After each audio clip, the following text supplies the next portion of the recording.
But today, President Obama will go 50 years later and deliver a speech today that certainly will mark the extraordinary progress we've made over the past 50 years. You know, Willie, there's going to be a backdrop, though, sadly, a backdrop to this moment that a lot of people have been looking forward to for 6 months now. And that is, of course, the possibility of warfare and U.S. troops once again being sent in to action with what's going on in Syria. Yeah, President Obama, 2 years old at the time of Martin Luther King Jr.'s speech on this day 50 years ago, now finds himself president of the United States with a big issue on his plate. Senior U.S. officials say airstrikes against the Assad regime in Syria could begin as soon as tomorrow. Leaders from England and France reportedly also considering joining the U.S. in a joint military operation. However, attempts by the White House to build a broad coalition seem unlikely, as several leaders of Arab countries, as well as the Arab League, have declined to back military strikes. But for members of the Obama administration, there's no doubt the so-called red line has been crossed. The options that we are considering are not about regime change. They are about responding to a clear violation of an international standard that prohibits the use of chemical weapons. There is no doubt who is responsible for this heinous use of chemical weapons in Syria. The Syrian regime. The United States Department of Defense is ready to carry out those options. If that would occur, that would occur also in coordination with our international partner. But if the order comes, you're ready to go like that? We are ready to go like that. Let's bring in right now Senator John McCain. He's in Phoenix, Arizona. Senator McCain, you've had some tough words for the President of the United States up to this point. What does he need to say? What does he need to do in Syria to gain your support? Well, the president needs to stick to his word, which is 2 years ago. He said Bashar Assad must go, and he has to articulate a policy that we have towards a conflict that is engulfing the region. Those who want to stay out, and by the way, there is no way, Joe, that there will be American boots on the ground. No one would support such a thing, so you can rule that out. But we need to have a policy, and we need to assist those who are fighting against the overwhelming odds of Russian military equipment, Iranians, 5,000 Hezbollah on the ground in an unfair fight. We need to take out Bashar Assad's air, which we can very easily with standoff missiles, and we need to give them the equipment and the weapons that they need to succeed in the establishment of a safe zone. And that way we'll give them a chance to succeed. But the president 2 years ago said that Bashar Assad has to leave. A year ago he said that the red line of use of chemical weapons, and we know that they've used them, they just haven't used them to this degree. So the American people need to know what our policy is.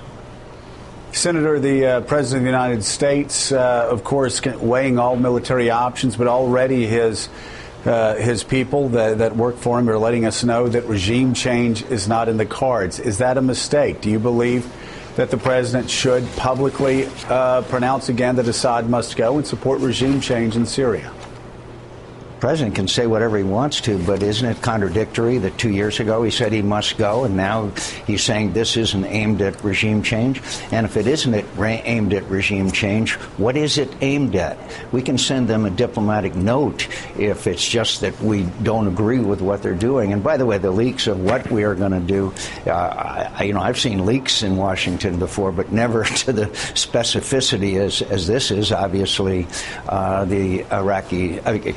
obviously Bashar is paying attention to that as well.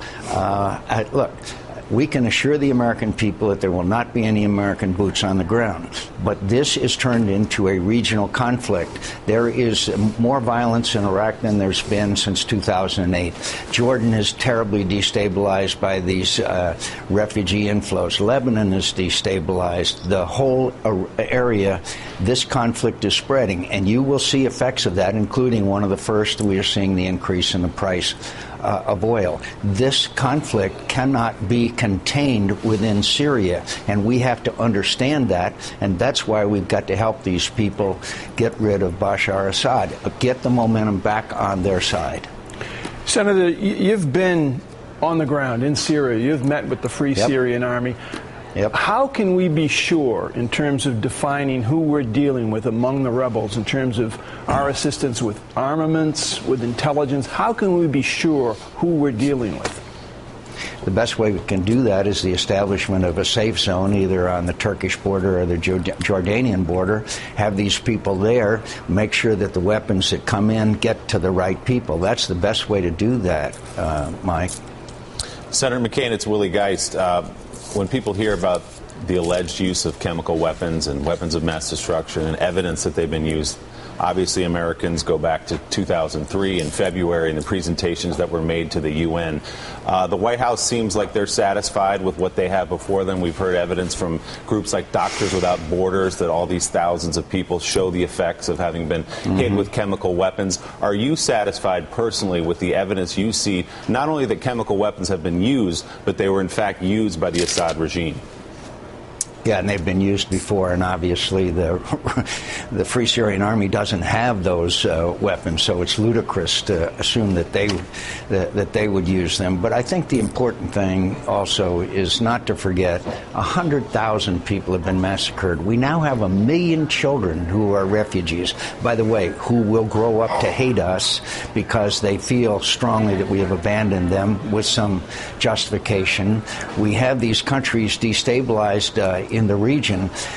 So it's horrific what has happened, and the president has yet to really talk directly to the American people about this situation. I think he could get support for supporting these rebels and not for boots on the ground, but Bashar Assad's air power is really critical in this whole scenario.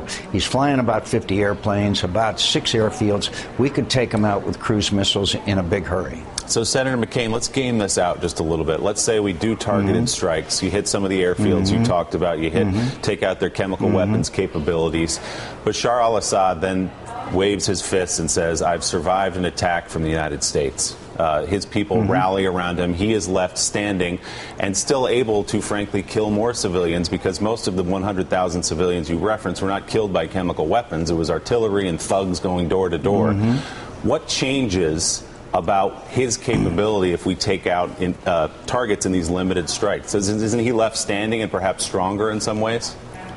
Willie, I think you may be exactly right. That's why we've got to take out his air assets and crater his runways and to get the weapons in that these people need. It's got to be part of an overall strategy. And again, we've got to have a policy, and I have yet to see a policy or a strategy. Senator, that's what's actually most disturbing, is it not, that the President of the United States, this administration, really hasn't had a policy on Syria for the past year or so, 2 years. We were talking last summer about 20,000, 30,000, 40,000 people dead. We're over 100,000 people now. There was a chemical strike that was ignored, yet another chemical weapon strike that was ignored. And you look at the leaks coming out of this administration. And, you know, you and I have differed a lot on foreign policy through the years. But the one thing that you and I can always agree on, whether we disagree on the tactics, you need a commander-in-chief and a U.S. foreign policy team that actually has an overarching strategy. And on the eve of going into Syria with some attacks, it seems very clear that this administration still has no grand strategy. Well, I would, in addition, say, how do you reconcile the president's statements that Bashar has to go? He has said that as long ago as 2 years ago, and then say, look, what we're doing here, don't get us wrong, is not regime change. I don't know how you reconcile those two comments. But look, Joe, this is such a tragedy. And in the 1930s, the United States and free nations sat by and watched bad people do bad things. Mussolini, Hitler, the Civil War in Spain, and others. I'm not saying that troops should be on the ground, but there's lots of things we can do to assist people that are being massacred as we speak. And again, I understand that Americans won't have boots on the ground, and I don't want boots on the ground either. One reason is it would be counterproductive. Right. Okay. Hey, you know, I want to turn to domestic politics for a second here.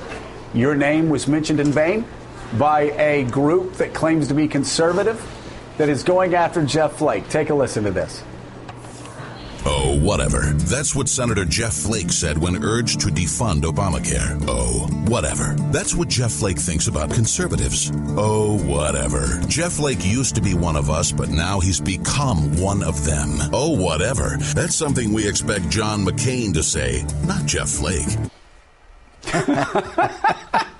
That's kind of funny stuff. The funniest part of that, though, is the funniest part of that is that you and I both know Jeff Flake. We've known Jeff for a very long time. Jeff is one of the most strident, small government conservatives. And he's simply saying, I'm not going to shut down the government. It's like taking the wishbone attack to the NFL in 2013 because you like the wish. We tried shutting down the government. Didn't work. Don't you think that these groups that are now demanding, no budget deal after we tried to get Democrats to put a budget on the floor in the Senate for years, and are now saying shut down the government? Aren't they really pushing themselves off to the extremes as more and more conservatives like Scott Walker distance themselves, Jeff Flake distance themselves from this tactic that just seems to be sheer lunacy? Well, one thing, Joe, that they have in common, most of them, is that they weren't around when you and I were the last time we saw this movie. The last time we saw this movie.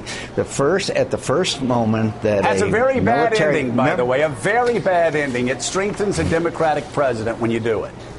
Exactly. And when the first check doesn't arrive to the family member of a person fighting in Afghanistan, then obviously the American people rebel at that. Overwhelmingly, by any poll you're looking at, American people don't believe that this is the path we should follow.